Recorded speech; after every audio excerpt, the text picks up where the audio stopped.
right. It's nice. Larry Fish has a grandson here. From, he's learning this year in Israel. Yeah, he was just telling me where he's learning. Yeah, In Lev Torah in Ramat Beit Shemesh. Yeah, you know of it? Do I know of it? It's around the corner from where my son lives. My son lives in Ramat Beit Shemesh, I told him, but he works for the competition. But which one? Lev Torah? No, Aleph, Beis, Gimel. Oh, and it's in Aleph. Yeah, Aleph is it.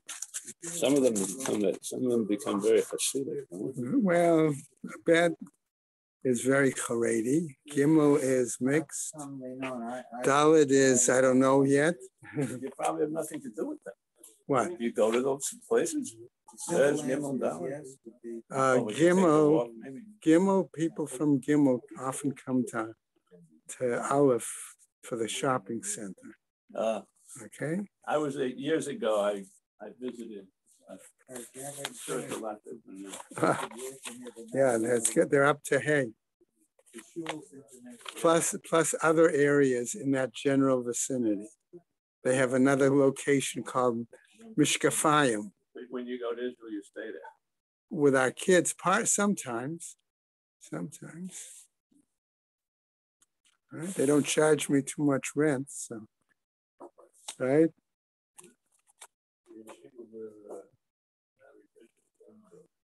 Okay, where are we today? All right.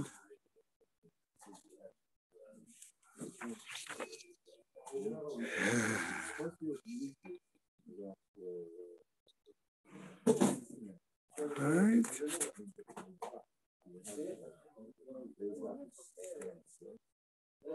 We're on Lamed Vav today, Zev. Does that sound good? Let's see. Lamed Vav, right. That's what the calendar says. So that's what my place mark is. Good. Okay, great. So we agree. All right, I'm going to start the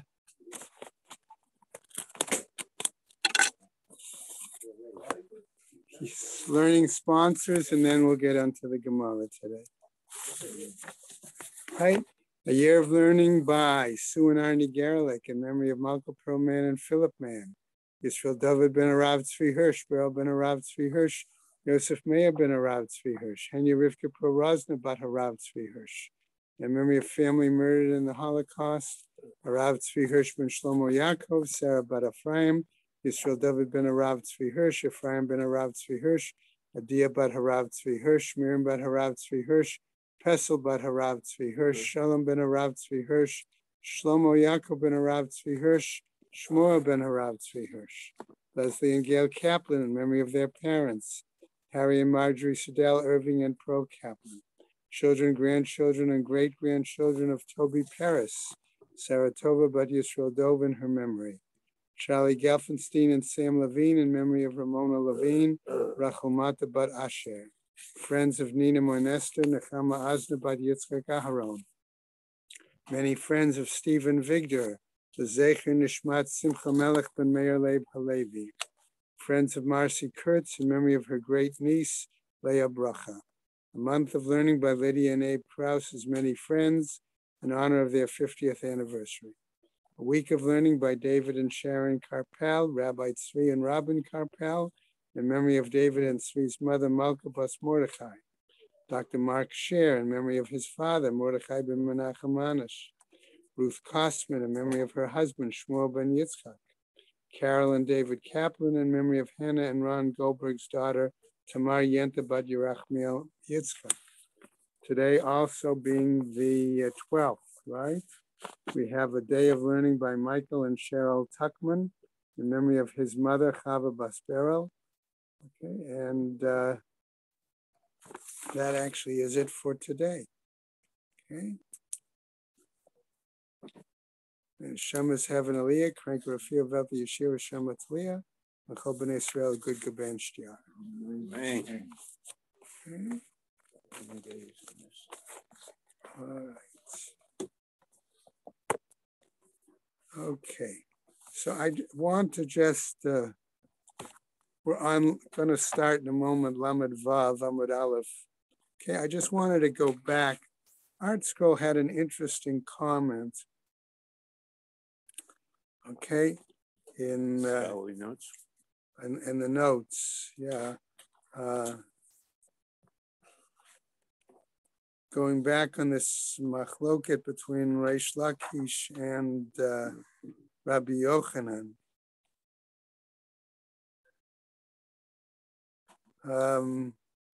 Which number was it? On 35B5, if you're using Art Scroll, note number 47. Inside he says, the chalitza of a pregnant woman, however, does not entail an act that is in and of itself forbidden, and the chalitza is therefore not invalidated. Okay, okay, so we saw this issue of whether the yibum or the chalitza, okay, what, so to speak, works, if you will. Okay, and then he goes on there, citing the Ritva. Above, the Gemara reported that Rabbi Yochanan himself attempted to prove Reish Lakish from a Mishnah that the yibum of a pregnant woman is valid. Abaye will maintain that the report is simply untrue, as Rabbi Yochanan never issued such a challenge. Okay, it was rather one of Rabbi Yochanan's disciples who misinterpreted the ruling of his teacher regarding chalitzas, referring even to yibum, who issued that challenge. Okay, so there is a lot of disagreement here. Okay, so when we go back, okay, just to go back towards the very bottom, right, where I said Lamed Vav, right?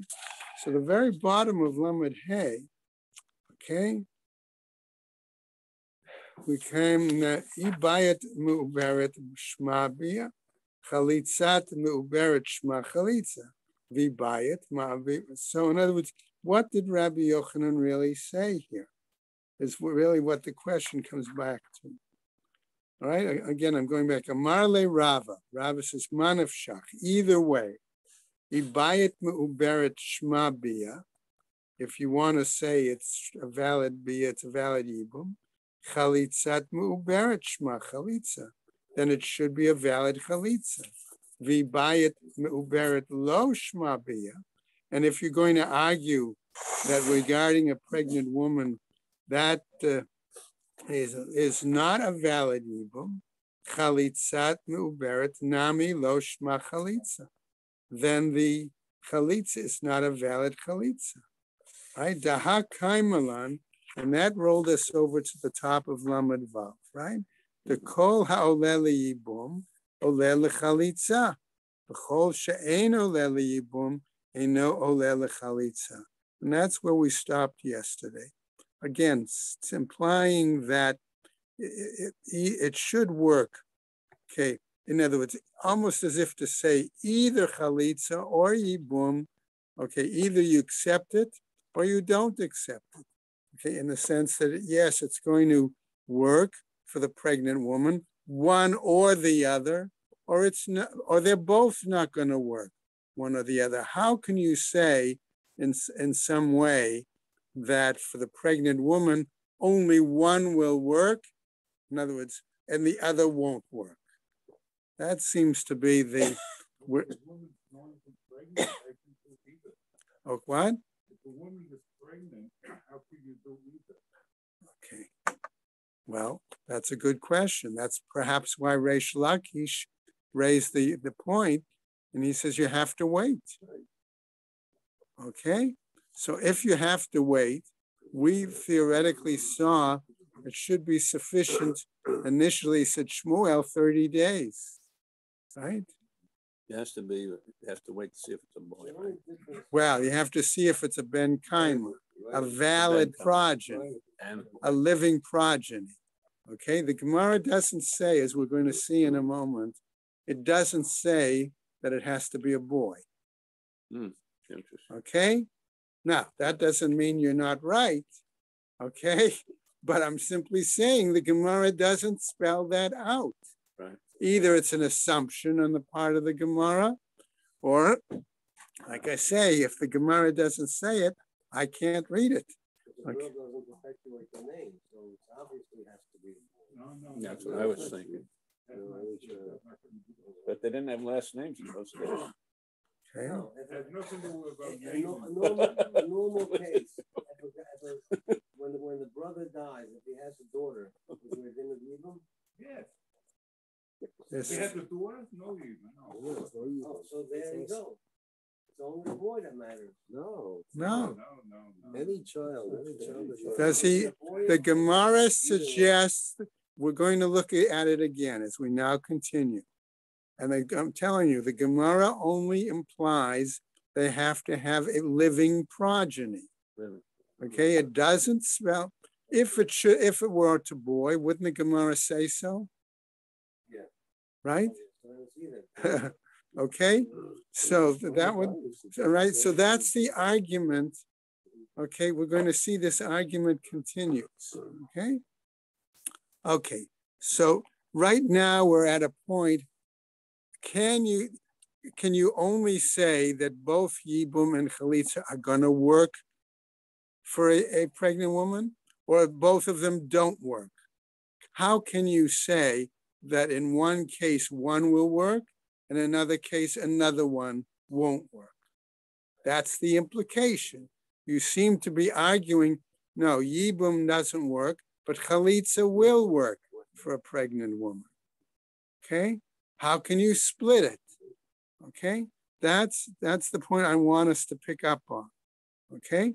Because the Gemara just tells us that. Right? Ela Amar Rav. Right? So we're now on Lamed Vav, about the third line down. Rather, Rava says, Hachi Kamar. This is what Rabbi Yochanan really means to be telling us. Okay? Hakones Yevamto, V'nimseit Me'uberet. One who brings his Yebama into his home. In other words, he marries her.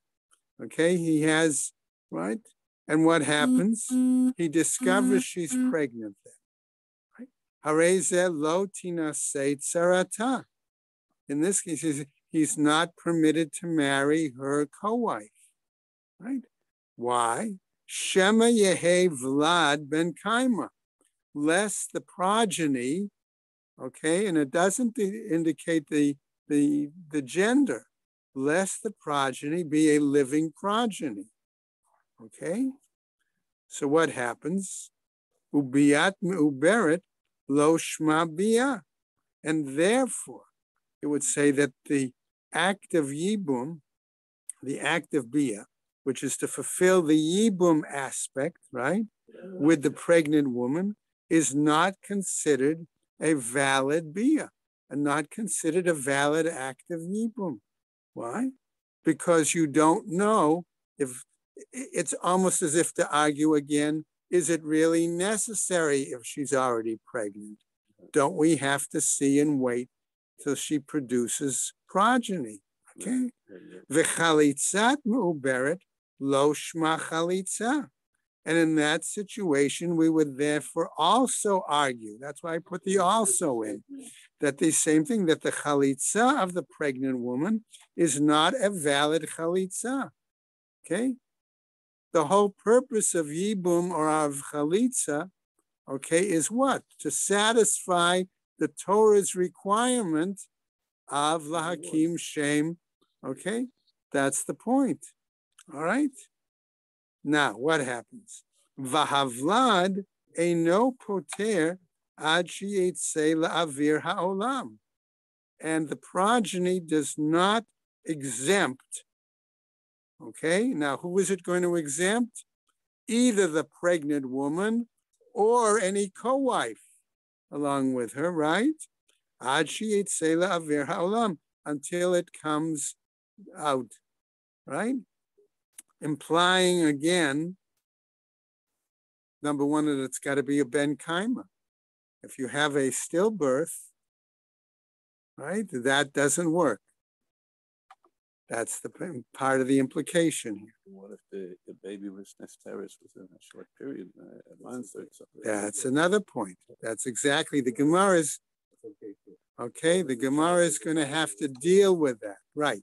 It's going to have to bring that point up, and maybe we'll see there may be a machloket on that. I don't want to jump ahead. How long does the baby have to survive? That's what we just Tzvi's asked. point was, right? Okay, exactly. That's the point. Maybe the Gemara is going to give us a time frame, and says, if the right Tanya Kavate de Rava, and we have a Breita that seems to follow the view of what Rava was saying in explaining Rabbi Yochanan. Hakones Yavam Tov and Imseit Me'uberet, one who brings his Yavama into his home, has relations with her and discovers she's already pregnant. Hare zo lo tina seit sarata. He is not permitted to marry his co-wife, her co-wife, I'm sorry. Shema Yehe Vlad ben Karma, lest there be a valid and a viable, let's say, progeny. Ve'ein biya v'chalitza poteret. Look at the language of the Breita. And neither the biya nor the chalitza exempts her. Okay? Ela Vlad poter. Look at the language again of the Breita. But it is the, right, but it is the Vlad. It is the existence of a living progeny. That is what is going to exempt the woman. Okay, which woman? Okay, certainly the tzara, okay, as well as the, okay, as the pregnant woman. V'havlad ein potra ad sheyitzei la'avir ha'olam. And the Vlad, the progeny, does not exempt her, okay, until it comes out. Right? Tama, the reasoning, the Shema Yehe Vlad ben Kaimahu, lest that we see that it be a valid, a viable progeny, implying lo have Vlad ben Kaima, that if it's not a viable progeny, and here we come back to that question of, is there a time frame, right? Miftar tsarata, then it would, right? It would seem to imply if there's not a valid progeny, that seems to exempt the co-wife. Why? Because he had relations with her nevertheless. And therefore, I'm going to say it's a valid yibum. If it's a valid yibum for the pregnant woman, then it should be exempting any co-wife. Okay? So the Gemara says, hold on, Lema tiui tiufta the Reish Lakish. Now let us say then that this is a proof text against the view of Reish Lakish. Okay? So Rava has been defending the view of Rabbi Yochanan. Okay? What happens? Amar lecha, right? Amar lach Reish Lakish. Reish Lakish is going to come back with his answer. Hachi katani. This is what it means to teach us. Hakones yavamto, v'nimtzeit me'uberet. One who brings the yavama into his home, relations with her, and finds she's already pregnant. Hare zo lo tinaseit sarata. One is not permitted to marry the co-wife. Shema lo yehe havlad ben kaima. Lest we see that the progeny is not viable. V'chalitzat me'uberet. And the chalitza of the pregnant woman, of the pregnant yabama, lo shma chalitza, says Reish Lakish. And that is not considered a valid chalitza. Ubiat me'uberet. And the relations with the pregnant woman, lo shma biyah. And that's not considered valid biyah. In other words, validly fulfilling yibum. Reish Lakish. Ve'im tomar, and if you want to say, halach achar rov nashim, that maybe we should say, here we should go the majority of women, namely the majority of women when they become pregnant, ideally do produce a valid, a viable progeny. Verov nashim vlad ma'alya yaldan, says the Gemara precisely, and the majority of women do produce a I don't want to use the word superior here for Ma'alia, but a viable, okay, a viable product, so to speak. All right, a valid child, right? Viable progeny. Vlad ein poter ad sheyitzeh la'avir ha'olam. The progeny does not exempt until it comes totally out to the air of the world. Now, Amar Rabbi Elazar, what he's saying is going to be interesting. Efshar itelaha deresh lakish velot nan labematnit. It's possible, says Rabbi Elazar, that we do have the view of Reish Lakish here, but it's, in other words, that could be a viable halachic option, okay, but it's not taught in our Mishnah, okay? Namely, Nafak, okay, comes out, Dak va'ashkach, right? What happens? Came out, right? Okay, what? Right? He went out. In other words, here he's saying maybe there's another source. I'm going to phrase it that way. That's going to show that Reish Lakish's opinion is a valid opinion, even though it's not written in the Mishnah that we have here. Okay? I'll phrase it that way. All right? So what did he do? Okay? I found this particularly interesting. Where would he go to look? That was the issue that I came to my mind. No, he would look in a Tosefta. He would look in a collection of Braitas that were not included in Rebbe's Mishnah, but maybe are included elsewhere. Okay? What?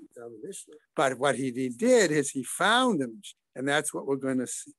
All right? So Nafak, he went out, Dak, he examined, Ve'eshkach, and he found the following Ditznan elsewhere. That's why I think it was a Braita, right?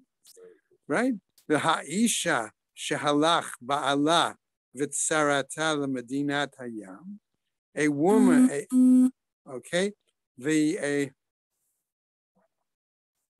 in a situation where a woman's husband, okay, and his co-wife went out on a sea journey, uva amrula, and then they came back and told her, mate ba'alech, your husband has died, and I'm going to put in here, and he has a brother. Okay? Hare zo lo tunaseh velo tityaben. Okay? She should not marry and not have yibum. Ad sheteda shema me'uberet hi tzarata. Okay? No marriage. That woman, okay, right? She cannot marry. She cannot yibum until she knows whether or not her co-wife is pregnant. Okay? Ad sheteda shema me'uberet hi tzarata. Her co-wife is pregnant. Bishlema yevume lo. That's understandable regarding saying no, she can't do yibum. Why? Shema yehe Vlad ben Kaima vayifga be'isur eshet ach deoraita. Why? Because if it turns out that the co-wife has a viable child, what happens? Okay? She doesn't even need yibum in that case. And therefore, any act of yibum would be over on the Torah prohibition of Eshet Ach. Oh, that's the question, Bob. That's part of the question. Ella lo tachlotz, but you're saying she can't do chalitza? Amai, why is that the case? Bishlema tachlotz. Maybe we might say that she can do chalitza within those 9 months. V'tinaseh b'toch teisha. Lo. Maybe we can say she can do chalitza and then marry within the 9 months that the co-wife is still pregnant and hasn't given birth yet. But what is our answer? No. Why? Hainu safek, because we have a doubt here. Ela tachlo, maybe then, says the Gemara, rather, right? Tachlotz b'toch tisha, let her do chalitza within the 9 months. V'tinaseh la'achar tisha, and then let her marry after the 9 months.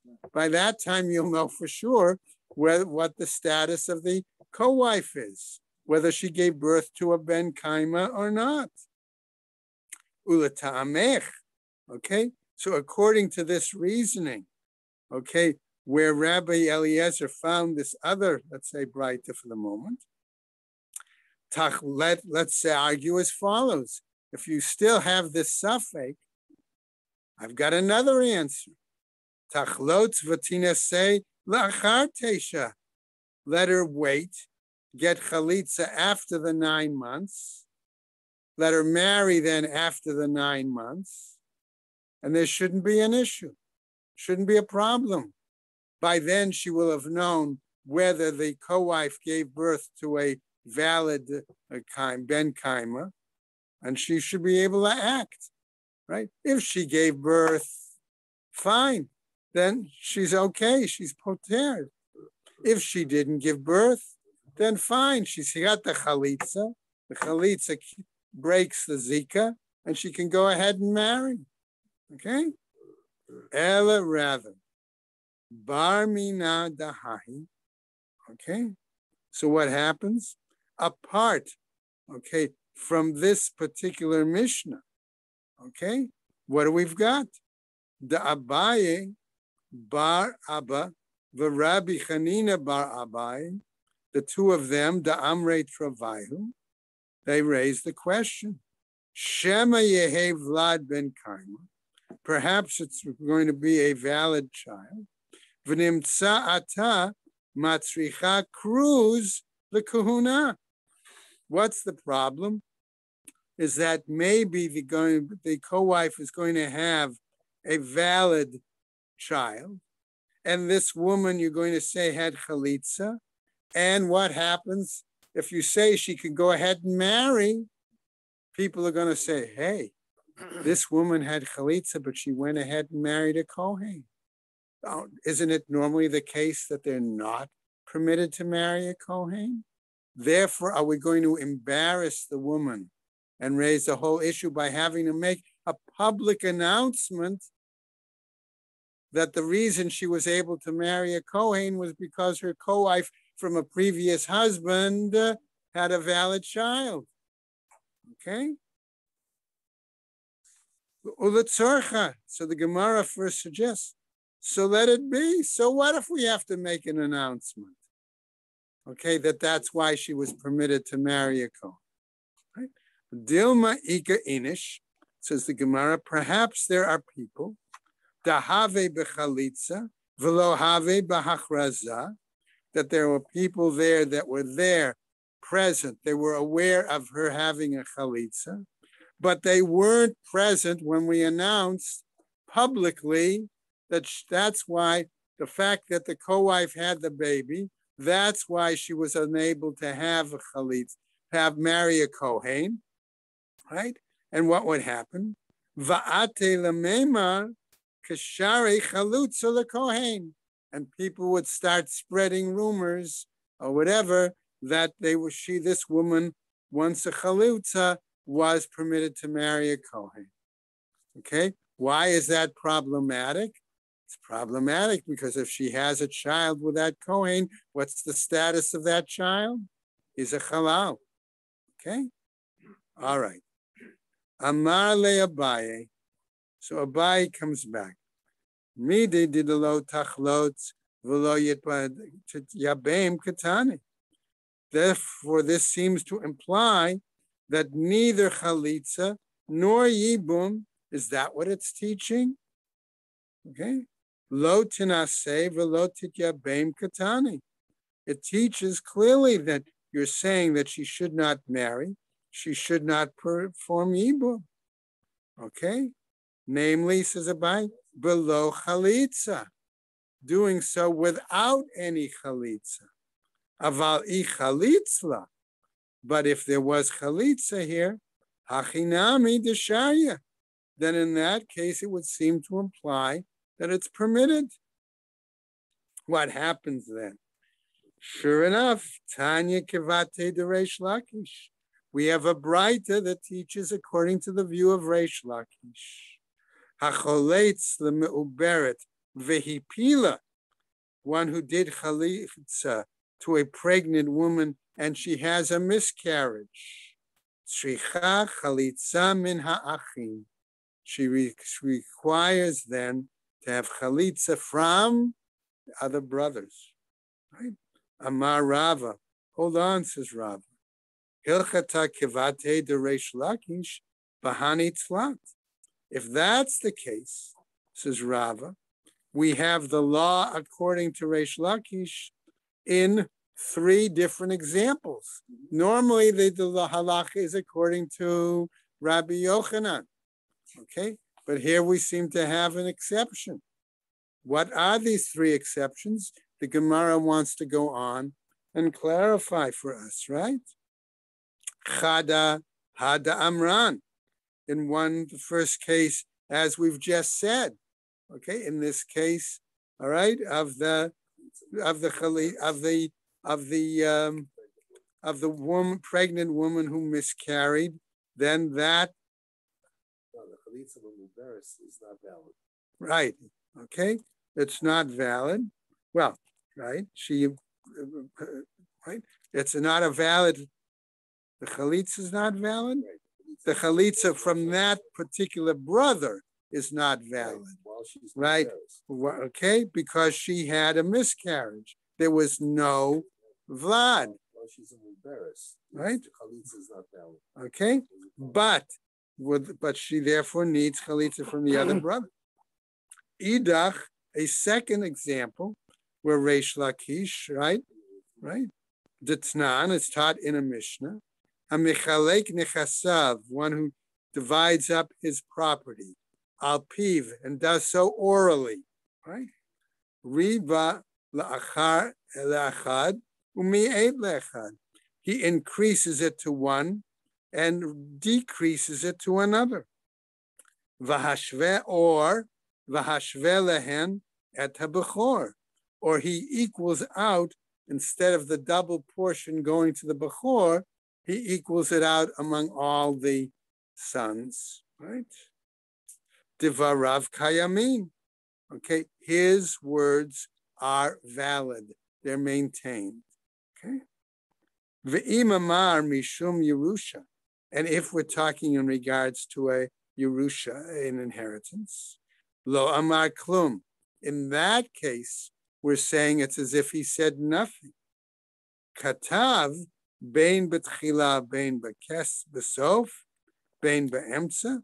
If, however, he wrote it out, okay, whether at the beginning or at the end or in the middle and in the middle, mishum matana, and it designated it in writing as a gift, devarav kayamin, then his words are valid. Okay? So in that case, what happens, says the Gemara as we go over, Va'amar Reish Lakish le'olam lo kana ad she'omar ploni uploni yeshu sadeh plonit uplonit shenotnim lahem b'matana v'yarshum. Where Reish Lakish says, we say that it's not, one doesn't acquire, in other words, the heirs don't acquire any property until it's spelled out explicitly that so-and-so gets such and such properties, right? And it was given as a gift, okay, and therefore then they inherit. So that's the second case. Ve'idach, in the third case, the Tnan is taught, hakotev kol nechasav libno la'achar moto. One who writes that all his property will go to his son, and I'm going to translate it, immediately following his death. Okay? But up to that point, the father still maintains the property. Ha'av eino yachol limkor, the father can't sell it, right? Mipnei shenatan livno, because he gave it to the son. Va'abein eino yachol limkor, and the son cannot sell it, mipnei shehein b'reshut ha'av, because they're still ultimately the property of the father, right? Machar ha'av, mechurin ad sheyamutu. If the father sells it, it is considered sold until the father's death. Machar haben, if the son sells it, ein lelokeach klum ad sheyamut ha'av. Then the purchaser doesn't acquire anything until the death of the father. Explain the technique that people use. Yeah. It's called a life estate. Mm. Parent has a life estate only. Yeah. That's why they're eligible for Medicare. Okay. All right. V'itmar, and about this the following was said. Machar habein b'chayei ha'av, if the son sold the property during the lifetime of the father, umeit habein b'chayei ha'av, and the son dies during the lifetime of the father, Rabbi Yochanan Amar, lo kana lokeach. According to Rabbi Yochanan, the purchaser doesn't have a purchase, right? V'reish Lakish Amar, kana lokeach. And Reish Lakish says the purchaser has acquired it. Rabbi Yochanan Amar lo kana lokeach.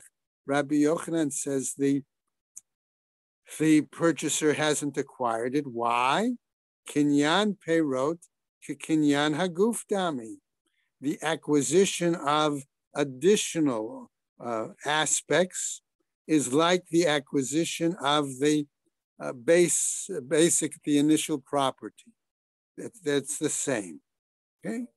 V'reish Lakish Amar, says Reish Lakish, kana lokeach, that the purchaser has acquired it. Why? Kinyan peirot lav kinyan haguf dami, that the acquisition of additional benefits, side aspects, is not like the acquisition of the basic property itself. They're not the same. Okay. Now, so that was the third example where the halacha is like Reish Lakish and not like Rabbi Yochanan. Okay.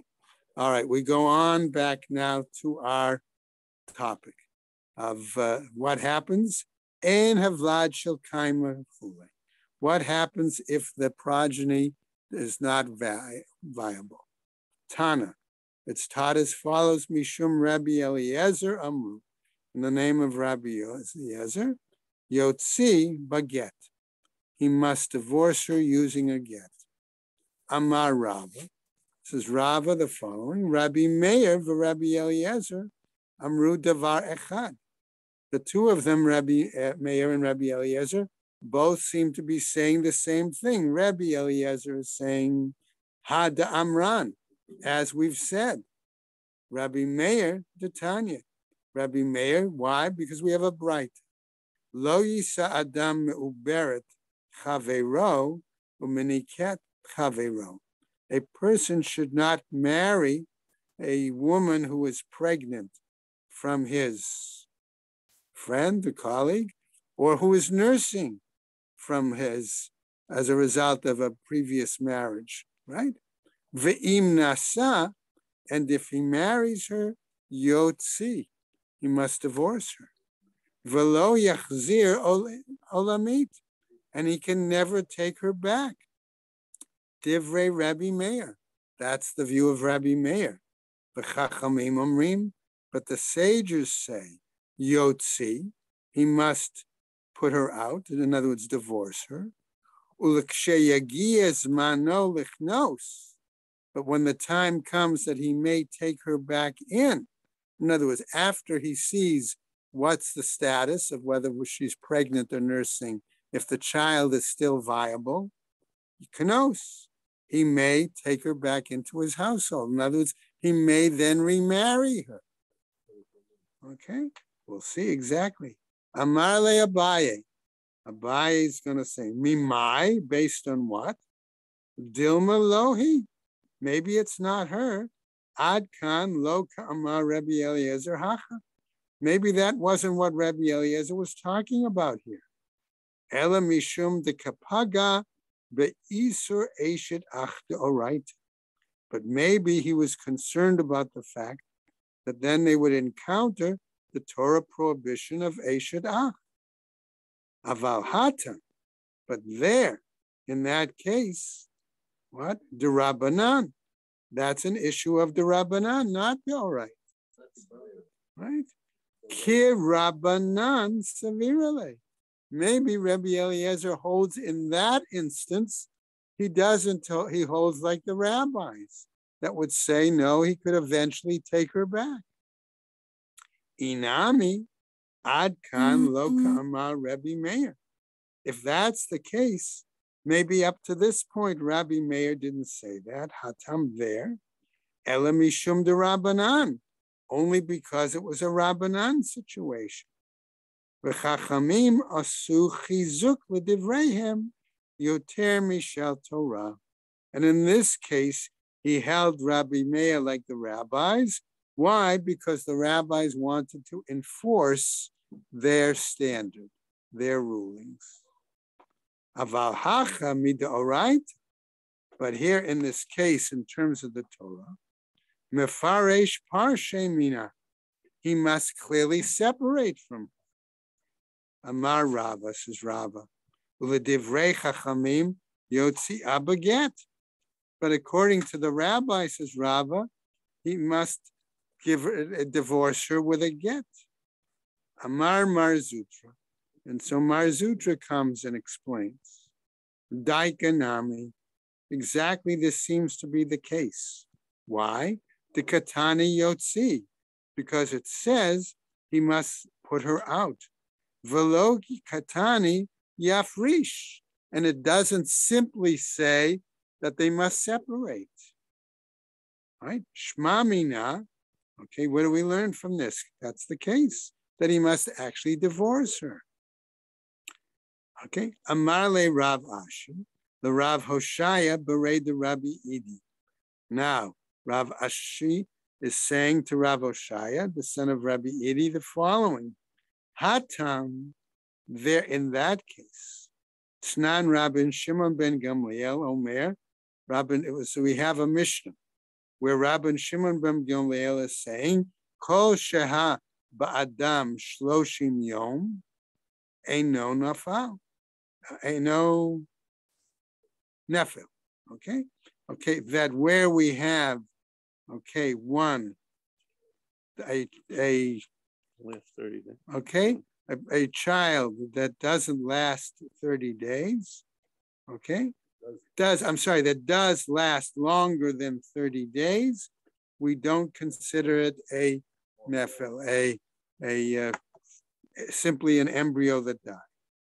Ha lo shaha, if it didn't last, sveika havi, that's a question, that's a doubt. Ve'itmar, and about this it was said as follows: Meit betoch shloshim yom, if it dies within the 30 days, ve'amda v'nitkadsha, then can come forward and be married. Ravina mishmei de Rava Amar. He says as follows, right? Im eshet Yisrael he choletzet.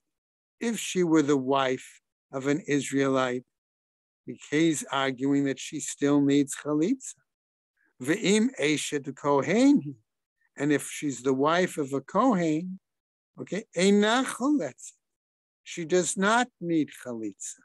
Why? Because if she has chalitza, the kohen can't, according to Chachamim, wouldn't then be able to take her back because the kohen can't, marry the chalitza. Okay. Rav Mesharshia Mishmei de Rabba Amar. he argues, echad zo ve'echad zo choletz. Regardless of who the first husband was, she should have chalitza. Okay? Amar le Ravina le Rav Mashashia. And Ravina wants to come back and challenge Rav Mashashia. Okay? What does he challenge him with? Bo'orta amar Rava hachi. In the evening, Rava said one thing, ubetzafra hadarbe. And in the morning, he came back and recanted what he said. Okay? So what happens? Stay tuned tomorrow, so to speak. All right?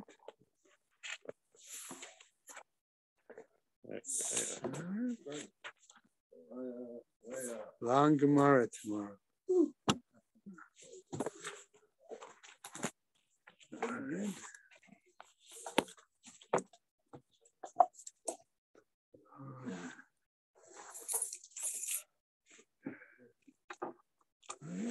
Those leaving today, I think, Eric, you said you were leaving today, right? So those, anybody leaving today, have a good, safe trip and a Chag Kasher v'Sameach. You never went back to your place now? Yeah. I have my car here. I gotta give it back to my wife. Okay. What was today? 22 or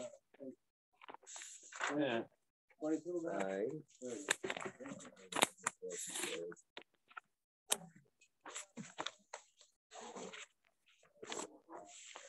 Next will be the